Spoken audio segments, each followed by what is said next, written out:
silviate moi mani agan niasu Pudolo ikora artil Totswabe ulvasi Idang mi kanchung atwa na se Gani rwa chan mi bantuk tein Charti chagan tu masa her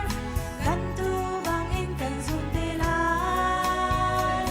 Moi bani sitara gan lumi Gan luna gan biga siatu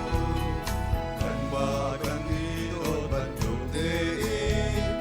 Bidang songko tu bigan si Dẫu sun kagin kan ning ning Boy ba sun pa na kan pon la Mas yang de ti sun lang tu fiang de Mi kip ni an thay chiao nang ha Nang le ke nan nang in lang ta ru si Boy ba cha lang ka tu kan si Dẫu sun kagin kan ning ning Kan zoom na fiang tên hoang câu xe Kan roa phạc lâu tiang a kan tô tu Bắt chia để khi quang châu si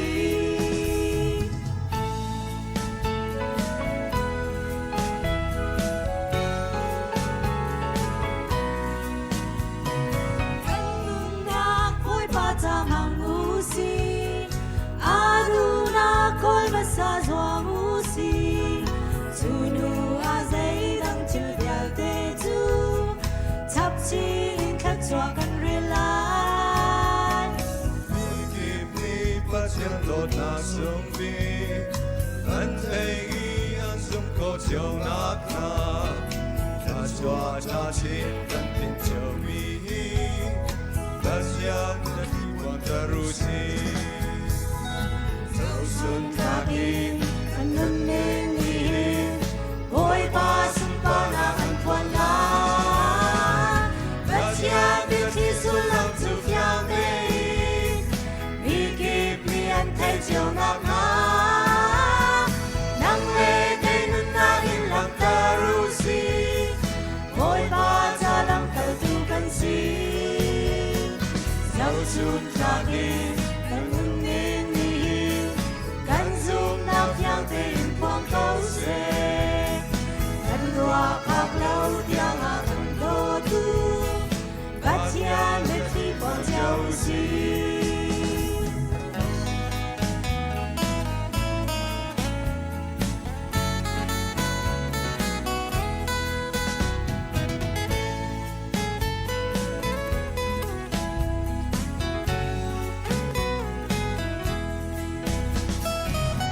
Chun kagin kan nun ning ning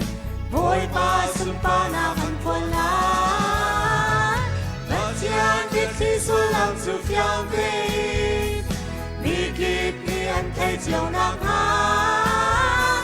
Nang le ke nun na in lang ta ru si Boy pa cha lang kal tu kan si Dẫu chun kagin kan nun ning ning